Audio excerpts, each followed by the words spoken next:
Greetings everyone, this is the Nightmare Rider for my first video on this channel, and this is going to be my first impressions of Kamen Rider Kiva. I shall be doing more of these first impressions, basically giving my thoughts and feelings on the first few episodes of various Kamen Rider series and or movies, and it's going to be largely unscripted, but I will try and keep myself consistent and not repeat or stutter too much if at all possible. Now let's get down to business, shall we? What's the premise of Kamen Rider Kiva? 21 years after the disappearance of his father, Wataru Kinari, I'm probably butchering that name, lives in the infamous haunted house where he is destined as a Kamen Rider Kiva to fight the life-draining monsters called Fangaries, the very race that his father fought years ago before his disappearance. Now, this is a very kind of gothic horror themed Kamen Rider series, in both the design, the cinematography, the themes, and the design of the Fangaries themselves as well. They're essentially vampires, really. They are the vampire monsters of this series, although they obviously are more bestial and don't quite follow the more traditional concept of vampires, obviously. Wataru himself is almost the opposite to his father. He's very shy, he's very reserved, he's quite socially awkward, and he generally keeps himself, he has a bit of a hygiene obsession, believing to be quote unquote allergic to the world. And this is both a positive and negative. I mean, it creates him as a sympathetic character, and you kind of know that he wants to do good, he wants to, you know, just be happy with himself, and but at the same time he does kick ass as Kamen Rider Kiva. I'll come back to this a bit later. It's been a while since I watched the first episode of this, so I don't really it's not really stuck how involved Kisuke Nago is really with her vampire hunting side of the thing. I'll just call it vampire hunting or Fangary hunting, whichever comes to mind first, just for the sake of simplicity, since they're kind of the same thing. But it's nice to get a female character who is kicking butt a bit more and getting more involved in the action rather than being a more side character. That's not to say that the Kamen Rider series are completely sexist, it's just that it's on a rare occasion that female characters will be anything more than, you know, simply supporting. I can see elements that was more developed in Akiko from Kamen Rider Double in Megumi Aso, because she is the real kind of driving force behind Wataru in the social situations. He's trying to get him to come out of his shell more and be more open about himself and his talents, especially when playing the violin.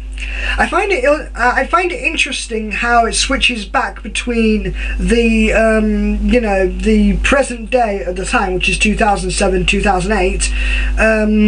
You know, well, counts as goes between 1986 and 2008, according to Wikipedia at least, and it kind of shows how different Wataru's father was, because Wataru's father, whose name escapes me, and I'll have to, you know, look back at it, basically he's very womanizing, he's a very outgoing, he's a very self-centered and very rich person who, you know, does a lot with his money, but he's not entirely, you know, unlikable really.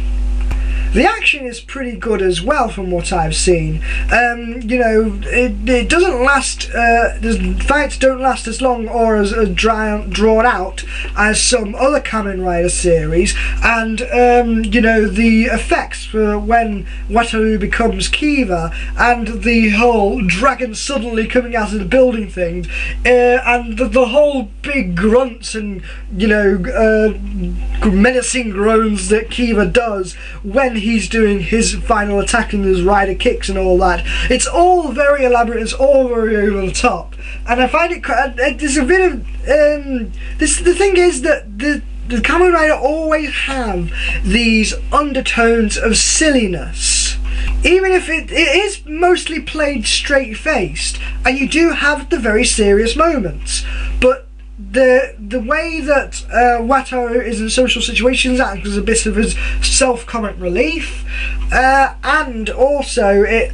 adds to the, you know, the cheesiness of the action sequences, really, in my opinion.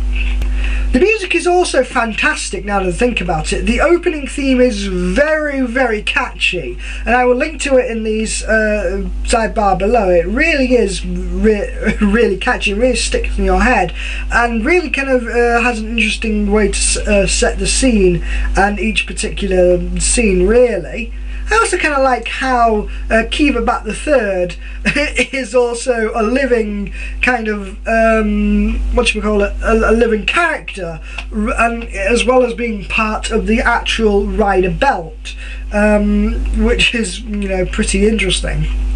Now, the main flaws of this that kind of put me off the series a little bit, which I'll probably go back to it, is that Wataru seems to be a huge double two-faced person, not in as necessarily way that makes him a bad person, but he is he goes from very shy, very awkward, hygiene obsessed person to being this badass, determined, you know, hard boiled fighter that absolutely just goes and kicks the rider's ass once he's, you know, gone into Kiva form.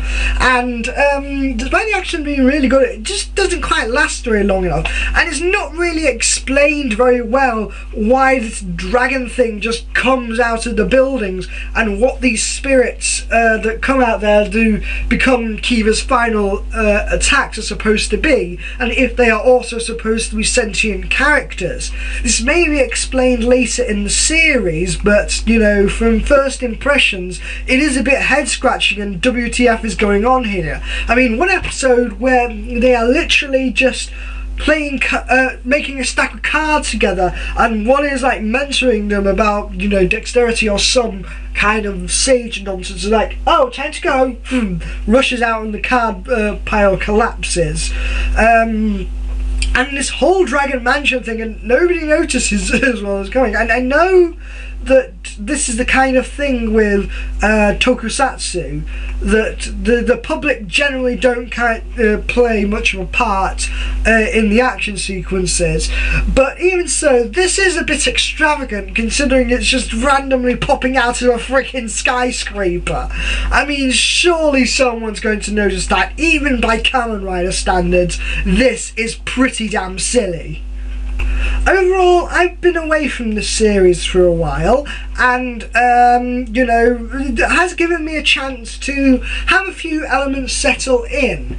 If I can really put up with if the characters develop more, and I can put up through the rest of the you know, 40-something episodes I've got to go through for this series, then it should be pretty entertaining. I mean, I love gothic horror. I love the whole themes of it. The music is so damn catchy, and I want to see more about the father and how they reacted to the Fangares in the 1980s, as well as, you know, the 2008, as it were. Well, 20 years, would that be right? 2000, 20 years, whichever you prefer. Probably the 2000, since, you know, the previous century is the millennium was the 1900s, but I digress. If you can switch off your brain a bit more than other Kamen Rider series, and you can perhaps not take it too seriously, then I think this is an enjoyable series. Maybe not the best one to start with. I personally think the Decade and Double are best to start with, but I'll go into those another time. And thus concludes my first impressions for Kamen Rider Kiva. This is the Nightmare Rider, riding out.